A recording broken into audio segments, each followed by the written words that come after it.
Chapter 778, Method of Arrival. Lumion had already looked through the information Franca had gathered and could guess her reasoning for this choice.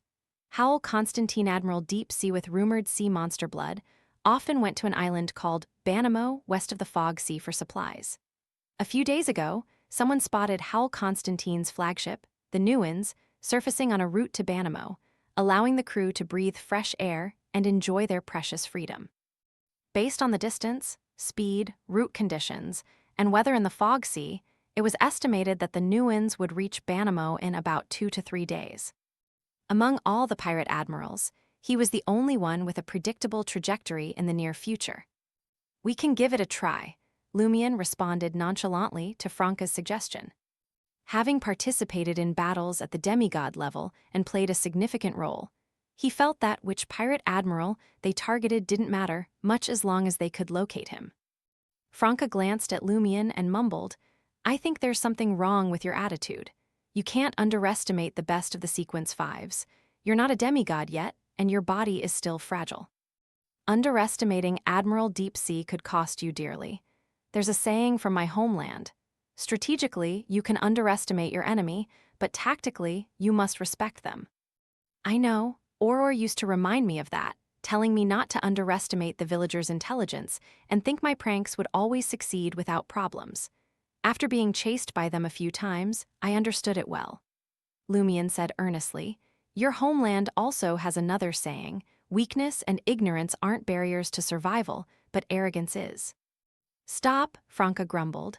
"As long as you know it, don't turn this into an exchange of famous sayings." Seeing they had decided on the target, Jenna spoke up. "The problem now is, how do we get to Banamo Island?" Banamo, located in the northwest of the Fog Sea, was once a Faesac Empire colony. Later, as the Faesac Empire declined and the natives of Banamo resisted actively, the island gained independence. It helped that Banamo lacked valuable resources and was only a base for exploring the Fog Sea's end. Giving it up wasn't a big loss. After gaining independence, Banamo developed into a pirate haven, offering a place for pirates to trade and resupply. Jenna's point was clear. Even with clear routes and good weather, it would take 2 to 3 weeks to sail from Trier to Banamo. Any issues requiring detours or delays could stretch the journey to a month. By then, Admiral Deep Sea would likely have left Banamo, and finding a pirate admiral on the open sea would be almost impossible without a stroke of fate.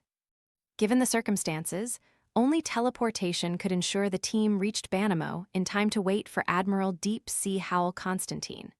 However, neither Lumion nor Franca had the spirit world coordinates for Banamo Island, making long-distance teleportation impossible without getting lost in the spirit world. Lumion thought for a moment and asked Franca, "Can we contact anyone on Banamo Island?" "We should be able to. There's a telegraph office on Banamo Island," Franca answered thoughtfully. "We can ask adventurers who have been to Banamo to send a telegram to their friends on the island." Lumion chuckled. "Good. If everything goes well, we can arrive at Banamo Island tonight." Banamo Island in the Fog Sea, shrouded in perennial fog and gloomy weather. In the island's only port, Mason, carrying a bundle of items, navigated through the bustling pirates and entered an abandoned warehouse. The warehouse had been destroyed in a pirate skirmish and never repaired, becoming a desolate spot. Mason was an adventurer who despised the brutal and ruthless pirates, but couldn't leave Banamo because the pirate haven was full of opportunities.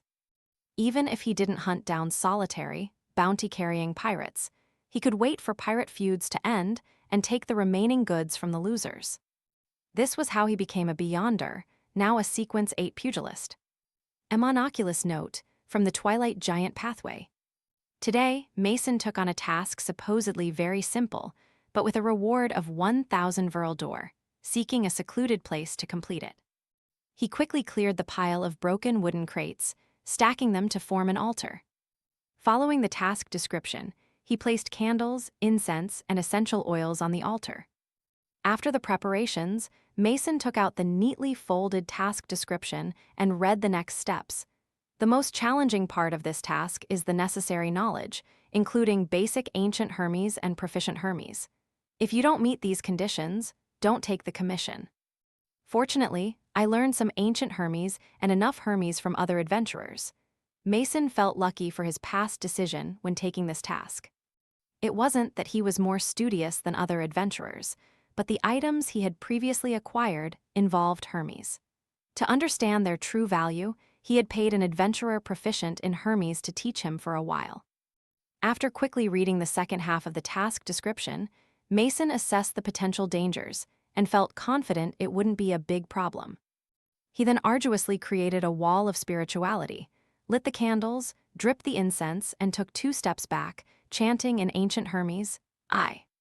This was one of the few words he knew in ancient Hermes. He then switched to Hermes. I summon in my name. A creature wandering above the world, the penitent who awakens from the flames of pain, a messenger that belongs solely to Lumion Lee. As Mason finished, the candle flames surged, turning a deep green, almost black. In the firelight, a tall figure in a black clergyman's robe emerged.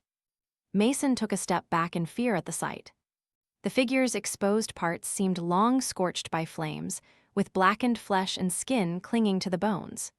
Its eye sockets were dark, burning with deep-colored flames, and its body was oozing a viscous black fluid like water.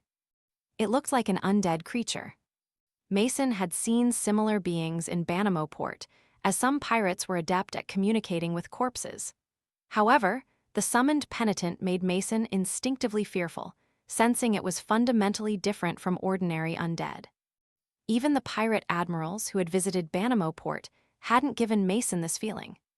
Seeing the dried corpse in a black clergyman's robe looking at him, Mason shakily handed over the letter. His task was to deliver a letter to someone named Lumion Lee. The blackened, burning corpse messenger took the letter and disappeared into the dark green candlelight. The abandoned warehouse returned to normal. Mason wiped his cold sweat and muttered to himself, "This seems more complicated than I thought. I've heard of people being lured into special rituals, summoning evil gods or devils, destroying themselves and their towns. Was that what just happened? Is a catastrophe coming to Banamo Port? Is Lumion Lee the true name of an evil god or demon?" One Mason had previously seen that the ritual only summoned a messenger, unrelated to evil gods or demons. As a Sequence 8 Beyonder, he had taken the risk, but the messenger made him uneasy. Muttering to himself, Mason cleaned up the items on the altar. Suddenly, he stopped and frowned. I think I've heard the name Lumion Lee somewhere before. He tried to recall, but couldn't remember. Before leaving the abandoned warehouse, Mason glanced back at the makeshift altar, seeing shadows shifting within the broken crates. His heart tightened. Pretending he hadn't seen anything, Mason quickly left the warehouse. In Trier, within Quartier de la Cathédrale commemorative, in the apartment rented by Franca and Jenna, Lumion saw penitent Baneful step out of the void and hand him a letter. He didn't even open it, knowing it contained only blank paper. He asked his messenger, "Can you deliver a reply to the sender?" "I can," penitent Baneful answered in a low voice. Lumion smiled and pointed to himself. "Lamb the reply." In the foggy Banamo Port, Lumion leaned against the outer wall of the abandoned warehouse, watching the sender walk out with a fearful expression and quickly leave. He smiled, took a golden straw hat from the traveler's backpack, looked at it for a moment, and put it back. Having the famous adventurer Louis Barry appear here would arouse unnecessary suspicion and might cause Admiral Deep Sea Howell Constantine to change his destination and avoid Banamo Port. Lumion straightened up, tightened his thick jacket, and walked slowly along the streets of Banamo Port, his hands in his pockets. He planned to take a look around before returning to fetch Franca and the others. Trier late at night. Angel Atilda, AME, arrived at the agreed-upon empty house to retrieve emergency contact information from Hidden Blade. He quickly found the note and read its contents. "In case of emergency, summon my friend's messenger. Rabbit-shaped spirit that wanders about the unfounded, a runner who pursues knowledge, a messenger that belongs solely to the Seven of Cups." Seven of Cups. From the Tarot Club, Hidden Blade, your friend is you, right? Angel Atilda AME muttered to himself. He felt he understood why Hidden Blade always had so many troublesome matters.